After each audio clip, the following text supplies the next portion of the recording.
আমি 12 মাস তোমায় ভালোবাসি, তুমি সুযোগ পাইলে বন্ধু আসিও।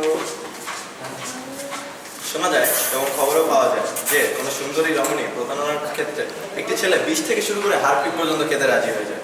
কিন্তু কিসের প্রতারণার কারণে মখদুমের বাসীরা ভাত খাচ্ছে না? আমাদের টিম গিয়ে জানতে পারলো যে ডিনার নাইটের প্রতারণার কারণে সেই কাহিনী। ডাইনিং হলে গিয়ে আরো জানতে পারা যায় এরকম আরো কেলেঙ্কারির কথা। চলুন দেখে আসি মখদুমের ডাইনিং হল, মখদুম ভাত ঘরের অবস্থা।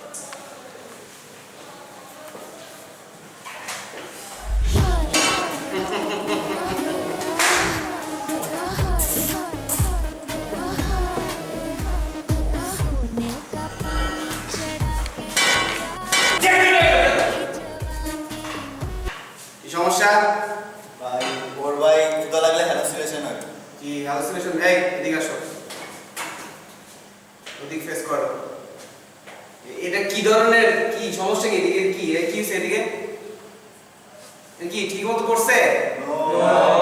কি ধরনের টাইপ করছে? এটা কি কি ধরনের টাইপ?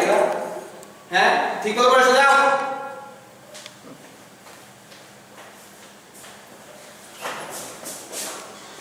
ভাইরা ট্রেপ শেষ হয়ে গেছে, হাউসের দিকে আসো। Welcome to Shahmuddin house. আর কিছুক্ষণের মধ্যে ডিনার শুরু হবে।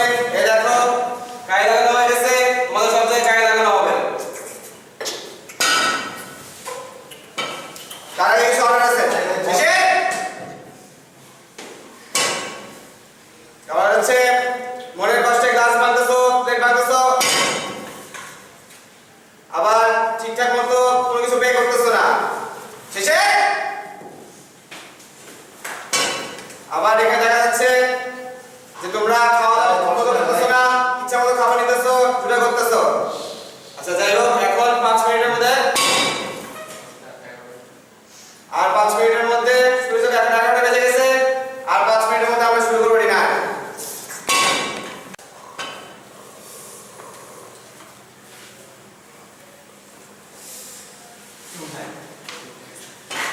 সুপ্রিয় দর্শক, এখন আমরা মখদুম হাউসের সবচেয়ে আলোচিত স্থান মখদুম ভাতঘরের সামনে দাঁড়িয়ে, এবং আমার পাশে এই ভাতঘরের মালিক এসকে জিয়াদ আহমেদ, এবং তার সাথে এখন আমরা একটি একান্ত সাক্ষাৎকার যাব। তাহলে ভাই প্রথম প্রশ্ন আপনার কাছে, এদের কি খাওয়া দাওয়া এখন হয়েছে? খাওয়া দাওয়া তো হয় নাই, হবে কিন্তু মানে মানে আর 5 মিনিট পরে হয়ে যাবে। বুঝেন না? তাহলে ভাই আপনার ভাতঘরের কি অবস্থা? হ্যাঁ, ভাত তো অবশ্যই ভালো, এক নম্বরে তো করে একদম পুরো সার্ভিস সেরকম, যেহেতু নামটা শুনেছি। তো ভাই আপনার কাছে একটি কোশ্চেন, যেটা হলো বাতাসে অনেক কথা শোনা গেছে যেহেতু আপনি সপ্তাহে 7 দিনে 3 দিন ডিনার নাইটে প্রতিশ্রুতি দেন এই ভাতঘরে। আসলে প্রতিশ্রুতি তো দেওয়া হয়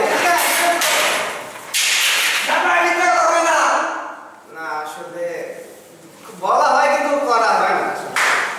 তাহলে প্রতিশ্রুতিটা কার?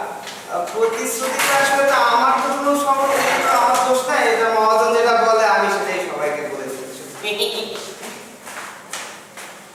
তাহলে দর্শক, এখন বোঝা যাচ্ছে বাস্তবতায় এই প্রতিশ্রুতিটা আমাদের এই ডাইনিং হলের ভাতঘরের মালিক এসকে জিয়াদ আহমেদের নাম। কিন্তু ভাই সব কথা যেমন তেমন, এখানে মনে হচ্ছে পোকা আছে।